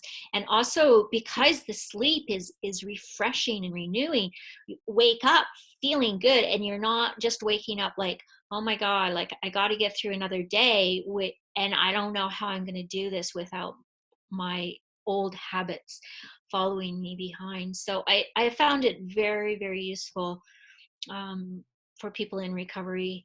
And also that one place where I was really surprised with ashwagandha, because when I work with chronic infection, and particularly with Lyme disease, I gave it to someone, and someone, again, very depleted, had been sick for a long time, and I just thought, okay, so let's just start with one herb, see where we go, work gently. And I gave it to her in tincture form. And alcohol is something of a problem sometimes because, anyways, that's a bit complicated. I'm not going to go. Anyways, so I gave it to her in a tincture form, and she responded to it in a very, she experienced all like burning sensations and creeping sensations all up her arms and up her legs, which is very much what's called a Herxheimer's response. And so I like, oh, ashwagandha did that. So I had to go back, with herbalists, you're always learning. These herb plants are very complex and they're interacting with the body. That's the medicine, is the interaction between the plant and the body. And so I went back and looked, and it breaks up biofilms. So sometimes it breaking up a biofilm is like the coating that bacteria makes to live in. They're like little architecture cities kind of things. So the simple way to explain a biofilm is, if you wake up in the morning and you might have a little bit of a film on your teeth, that's a biofilm. That's the bacteria in your mouth making a coating so that it has a place to live in. It's like making its own little room. So it breaks up the biofilm, and that was releasing, creating a die-off of the bacteria. So in that sense, it's not only effective on the adrenal glands, it's also antibacterial because it supports a good solid bacterial balance in the body, if that's part of the challenge. So also, it's known to put on weight. So if you're a little bit on the heavy side, you might want to be a little more careful with it. So, okay, that's all I have to say. Sorry, I'm just singing with the clinical pearls here. Keep that one quieter. Like, ashwagandha sales are going to plummet all across the land. Thanks, Abra. Well, but that's like, we don't get all that information about like these plants, right? Like you gotta, like you use them and you learn them and you know them and you learn about how they work in different bodies, because everybody's body is different. Yeah, absolutely. Thank you. Thanks for sharing that. Marianne, what would you like to contribute to ashwagandha? I was going to put it another way. I was going to say, for people who are like failing to thrive and are really underweight, or children that are small, not growing, or people who are really needing to put on weight, that this ashwagandha is a really good herb to use. So I was going to say the same thing, but from another direction. You're just going to dress it up a little differently. So that's what I was going to add about ashwagandha, but I wanted to kind of piggyback on what Penny was saying about stress and the endocrine system, because I think this is a really good thing to understand. So we live in these bodies that have taken a long time to become this. And the ways that we adapt and the ways that we react are part of our survival strategy. And it really helped me to think about how, we often think about symptoms and how do we get rid of it? How do we kill it? And how do we, make it go away? But really the symptoms that we have, it's our body's communication system. And it's also our body's way of creating homeostasis. So like sometimes our symptoms are the things that are keeping us alive. And so if we think of it that way, it's like this symptom is doing me a favor, and it really changes the relationship with how you think about your body. And it becomes a healthier way of looking at our body when we have symptoms, instead of just saying, oh, I'm wrong, I'm bad, there's something going on, I'm toxic. Like all these concepts about our bodies being bad or not good, can be shifted really quickly when we think about how these symptoms are helping us. And one of the things that I've come to understand about how stress affects us, so short-term stress puts us into that fight or flight system, right? Or freeze. We forget about that. It also makes us freeze sometimes. But if you think about that adrenaline rush and that fight or flight, that's really the way we talk about stress a lot. But we forget about how long-term stress affects our body. And long-term stress, if you think about like tens of thousands of years ago, the long-term stress would have shown up mostly in like famine, drought, situations where there was not a lot of food, and or that kind of problem. And the way to preserve people and keep them alive is actually shows up in the reduction of the thyroid. So if you look at the symptoms of a lowered thyroid, you see a lot of lethargy, you see like putting on weight, you see losing of hair. And these are things that it's like prioritizing survival, right? So if you're eating and you don't know when your next food is going to be, and your lower thyroid is low, you want to store as much as possible. And you're taking away like the attention for hair growth, because that's not as important as like surviving. And typically you would see that about 15% of people will go into like a hyperthyroid state, and like 85% of people will go into a lowered thyroid state. And if you think about what does that mean in a more primitive society, what that means is most of the people are going to hunker down, they're going to go into their cave or their houses or whatever and like stay still and wait for those 15% of people to go out, and like they're going to go into hyperthyroid, they're going to be able to run farther and faster, they have a lot of energy, and they're going to go look for food and then bring it back. And this is like a survival strategy, right? And we kind of forget that we're still running on these systems that were put in place in our bodies like tens of thousands of years ago. And so what do we do in this life here? We have long-term stress, we have financial stress, we have like family stress, we have work stress, we have all kinds of stress, and our body, like that system can't tell the difference in the kinds of stress. It's just long-term stress. So I suspect that we've all had sort of low thyroid for a long time, and the doctors, my guess is, I don't have proof of this, but my guess is that the numbers that they have at the doctor's office are based on a population that were in low thyroid. So yes, we don't trip those flags, right? But we all are probably kind of living in this low, except for those 15% of people, we're all kind of living in this low thyroid state. So I just wanted to kind of add that idea that, first of all, that our body is helping us at every chance with these symptoms. And then the other thing is just that this is a very normal part of what our bodies are meant to do. And our bodies are here to like kind of keep us alive. And thank you, right? Mm-hmm. Yeah, absolutely. Yeah, thank you for pointing that out, because you're right. We're totally running on systems that have developed for a way of life that looks very different from how it looks now, like very, very different. Yeah, so thanks for putting that out there. Did you want to touch on ashwagandha at all before we move on specifically, or just leave it at the bigger thoughts?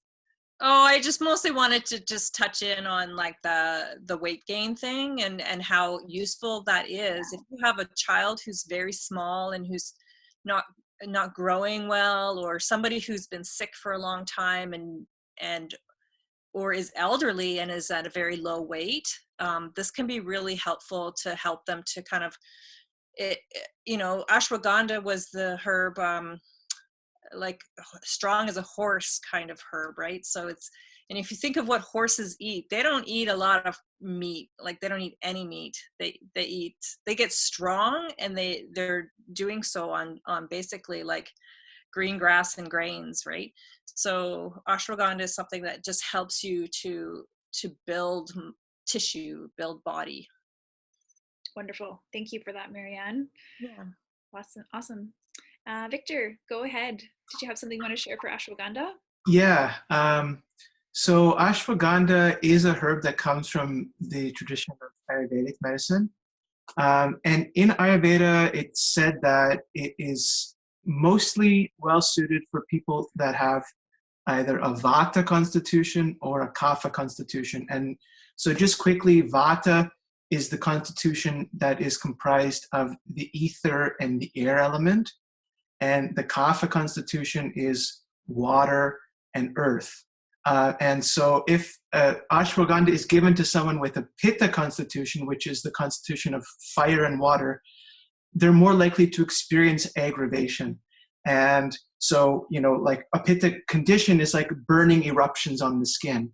And that's a sign of pitta aggravation. And for people that have very high pitta, ashwagandha can cause disruptions and disturbances. They also say in Ayurveda that it's contraindicated for those who have excess ama. And I talked a little bit about ama before, but ama is sticky and heavy, and it's a result of poor dietary habits and a low or weak digestive capacity. AMA can also be caused through various kinds of exposure to toxic environments, toxic substances, environmental toxins, bioaccumulation of toxins. And so if someone has high AMA, there's a high toxic load in the body. In Ayurveda, they would say that ashwagandha is contraindicated. They say that it's also contraindicated if there is congestion, lots of congestion. So lymphatic swelling, for example, would be a contraindication for using ashwagandha. In the Ayurvedic tradition, they like to give ashwagandha as a medicated ghee. So there's different ways of making medicated ghees, and ashwagandha ghee is one. There's also a formula of preparing it in milk, and so it will be decocted in milk to which sugar, honey, long pepper, and basmati rice are added. But always in Ayurveda, and this is something that maybe not everyone agrees with, but in Ayurveda they say that honey should never be heated. So even when you're reading these recipes that call for decoction with honey, honey is always included once the decoction is taken off of the stove, because honey, when it's heated, it's said in Ayurveda, it can actually greatly increase the amount of stickiness in the digestive system and further lead to an aggravation of ama, or the toxic load that's held in the digestive system. So just some specifics from the Ayurvedic tradition on contraindications for ashwagandha. Beautiful. Yeah, thank you for that. Thanks for putting that forward. I love all these different perspectives. Tamara, what would you like to share about ashwagandha? Well, I have to say that it's interesting, all this stuff coming up about contraindications with ashwagandha, because I had, for a long time, I did consider this herb to be really appropriate in almost any situation, because it's like a food. It's a nice adaptogen, it's relaxing. Now, that said, I hadn't worked with it that much, but I had an experience with a client a few years ago who had a whole bunch of autoimmune stuff going on. She had, like, nobody could fully quite give her a clear diagnosis, and she had some diagnoses. One thing I remember was Sjogren's, was one autoimmune issue. She had a whole long list of foods that she was sensitive to, and she would be like in pain. She had a lot of like chronic pain, and she had a really hard time sleeping, and she was often really uncomfortable and had to quit her job, and like really, really miserable in a lot of ways. And she, I wanted to give her something that I felt would be, gentle and helpful. And I thought of ashwagandha as being an immune modulator, being an adaptogen, being nourishing. And I gave it to her in a tea. And there was other stuff in the tea. There was some astragalus root and some cinnamon. But anyway, it also made her pretty ill. And I was really surprised. And I didn't know what really, what I did was I had her stop taking the tea, but I didn't, it was a mystery to me. And so, yeah, then recently in one of our conversations with this group here, Abra had mentioned that she'd seen this Herx reaction with ashwagandha. And meanwhile, I had had another experience where, not with a client of my own, but being at a herbal workshop with led by some experienced herbalists, and they were talking about ashwagandha, and everyone was going off the benefits. And one woman in the group said, well, have you ever, do you know about any contraindications? Because I had this experience where I was taking it regularly, putting it in my smoothie, and I would get really sick, and I had to stop. And so I talked to her a little bit about it afterwards, because I said, I had this other experience, and she didn't know why, and nobody knew why. The herbalists didn't know why. So it kind of seems like this isn't something that's talked about that much with it. And the idea of it breaking up biofilm in the case of my client, that really makes sense. But at the time, I didn't know that, and I wasn't thinking in that way. But it's an important thing to keep in mind if it makes you feel unwell, to consider, okay, well, maybe I have some kind of a chronic infection going on where I've got some biofilm somewhere that's keeping my infection safe from the rest of my body, which is a survival mechanism, like Marianne was talking about, right? And so maybe I need to deal with that infection, or maybe I've got a lot of a lot of toxicity that is just not clearing out properly, and we need to work on elimination, through the liver, through the organs of elimination in the body. Yes, it keeps going, but I'm glad that we're able to talk about this here, because I think we're all thinking about this, although it seems like there's some old wisdom in the Ayurvedic tradition about it that I wasn't aware of. So yeah, I'm learning about it anyway. Go ahead, Deborah. Yeah, so I think one of the things that I hear in clinic a lot is people think that herbal medicine should make them feel worse before they feel better. And that's not the case. If you're taking something and it's making you feel worse, it's the wrong herbs. And we have hundreds of herbs, and really our job is to understand the landscape of the body, the terrain, and then use the herbs appropriately for the terrain. And that's the skill of the herbalist. And the idea is, if you're taking medicine and you're feeling really bad on it and you think that's working, I don't think so. I think you should take your medicine and feel better on it, and fairly quickly. It's not like, oh, it's herbal medicine, it's going to take a long time to feel better on it. No, within a month, there should be improvement in your well-being, sense of well-being on herbal medicine for sure. Even 3 days, if you get to the right place and the right herbs. So yeah, that's a good point. If you're taking herbal medicine and you're not feeling well, stop it. Yeah. Thank you for that. Thanks for that. Because I do think there is sometimes that idea out there for some reason that oh, we're going to get sick before we get better. Oh, we're detoxing. Oh, we're, what's the other one? The healing crisis. That doesn't necessarily mean that has to happen all the time. So yeah, I appreciate and they all have a place, but you have to, they need to be managed. Right. Well, yeah. Penelope, go ahead. Yeah, I wanted to just mention that I really agree with Abra about within a month's time, you should notice some change, some difference where you're starting to notice something or a feeling.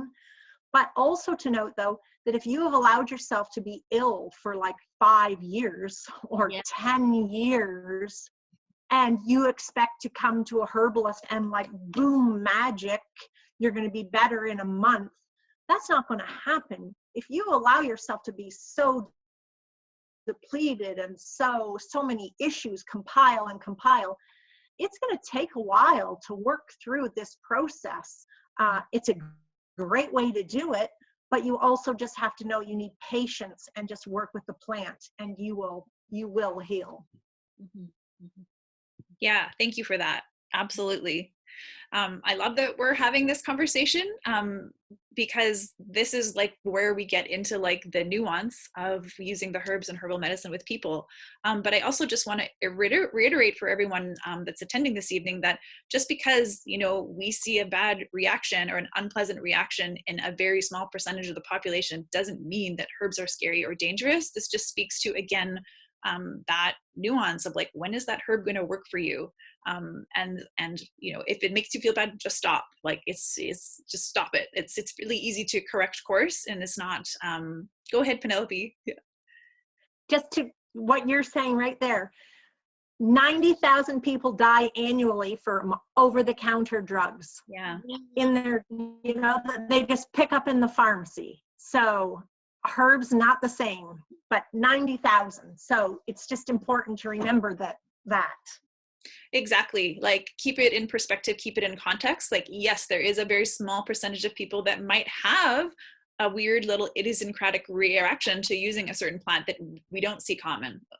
It's not common to see this, right? Or there is a small percentage of people that are experiencing this, or this. That's not a reason to, like, again, make herbs seem scary or intimidating or something that we shouldn't try on our own. But if you are working with like a more serious or chronic condition, or you are really ill, that is the time when you maybe want to go see a practitioner, so that you can get those results for yourself that are tailored to you, so you can see results quicker, you know, rather than trying to limp along and like reaching for this herb that's supposed to do this and this herb that's supposed to do this. And you know, that's when sometimes people are like, herbs don't work, I tried that for me, it didn't work. Go ahead, Marianne. Yeah, I just wanted to add that we're not always our best practitioners, right? Like, Yes. even as a practitioner, like sometimes I want to go to somebody else to have them looking in, because they're going to see something that I might be ignoring, or maybe I'm not noticing it, or maybe I just haven't got my mind on straight for a subject to do with my health. So, you know, having somebody else weigh in is really important, and being cared for is also really important. Yeah, absolutely. Putting yourself in the care of someone else, that's going to help you be your best. And yeah, like as herbalists, we can't often treat ourselves. We can't see ourselves the way other people see us at all. And we might be like, we need all the herbs, and we don't. Right? We just want all the herbs. Yeah, exactly. We just want all the herbs because we love the herbs. That's why we work with herbs. So yeah. So yeah, Penelope saying, you know, you can check for the Registered Herbalists on the Ontario Herbalist Association website. You can find one in your area if any of our herbalists here today aren't close to you. However, almost everyone is doing some sort of distant consult at this time, and many of them are offering pay what you can, or willing to work with you on that situation. So Abra will put up that screen again in terms of how we can reach out and get in touch if you are interested in learning from them, reading their books, taking their courses, their apprenticeship programs, or simply like booking a consult to get into, you know, something that you might be dealing with and you might want a little bit of support, whether that is stress, fatigue, anxiety, immunity, allergies, blood sugar, thyroid stuff, you know, chronic infection, you name it. These are all the kinds of things that herbalists work with and excel at. So we're getting close to our closing time now together. We've only got a few minutes left. So I want to take a moment to just thank you all again for being here and showing up, and allowing us to just geek out and go down the rabbit hole and share our love for plants with you.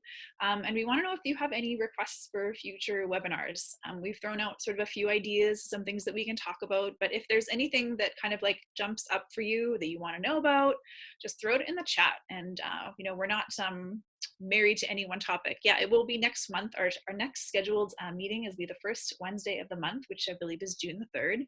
So again, Wednesday at 7 p.m. Eastern. So if you're interested in like sleeping issues, insomnia, you know, if you want to dive deeper into thyroid, if you want to get into chronic infection, just let us know. Let us know. Otherwise, we'll just pick one at random and hope that you're going to love it. Okay, so any final questions, throw them in there. We're happy to answer them. Abra, did you want to speak about, I know we didn't really get to this last time, but just because we have like 2 minutes left, did you want to touch on dosing a little bit? Dosing. Yeah, do you want to go there? 2 minutes. I know. Dosing is a huge challenge. Well, it's an art form. Dosing as a herbalist is really an art form.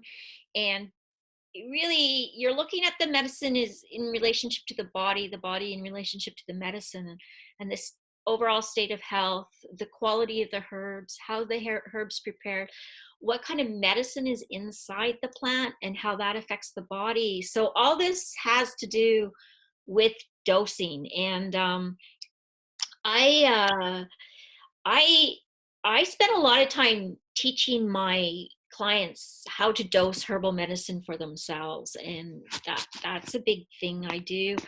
I usually start low and slowly increase a dose, and when we get to the place where the results are right where we want them, not too fast, not too slow, that's the right dose. I'm not, sometimes I dose really high, sometimes I drop doses, like Tamara was saying. It's all over the place. There's no, but then, lemon balm tea, yummy, yummy, yummy, drink it as much as you want, that kind of stuff. Like, so it's, dosing, it's, I don't know, there's no one size fits all in herbal medicine. It really is nuanced, and the medicine is happening in relationship to the body and the health of the body and the mind, the body and the mind. So, yeah. Yeah, that's helpful. I know that people were asking, like, how much do I take? And, in general, in some previous webinars. And so we can speak to like general dosing, how we say like a teaspoon of herb per 1 cup of water, or a tablespoon of a tea blend per cup of water. Like, there's these general guidelines that we often work off of. But I just wanted you to kind of like raise the point that the general isn't the general rule all the time. General is not, it's not the rule. It might be the exception, actually. Yeah, so thanks for that, Abra. Yeah. Thank you. Does anyone else have anything they want to share in closing before we wrap things up this evening? Nope. Someone was asking for a link to the next webinar. We haven't created it yet, just because we haven't settled on the topic. So once we have that, we'll likely put it in the previous Facebook event, and likely email it all out to everyone who's registered. And I know that you guys will be mailed a recording of the webinar this evening as well. Give us a couple days at least to get us out to you. And I think that's all we have to do, all we have to say today. So we're looking at all these suggestions everyone is kind of putting forward, and we will consider them. And if you have any other votes, let us know. Otherwise, we'll see you in a month, and think up some more juicy herbal goodness to share with you. So thanks again, everyone. Thanks, Abra. Thanks, Victor. Thanks, Penelope, Marianne, and Tamara for being with us and sharing all of your herbal wisdom. And thanks to all of you guys attending tonight. We really appreciate your time.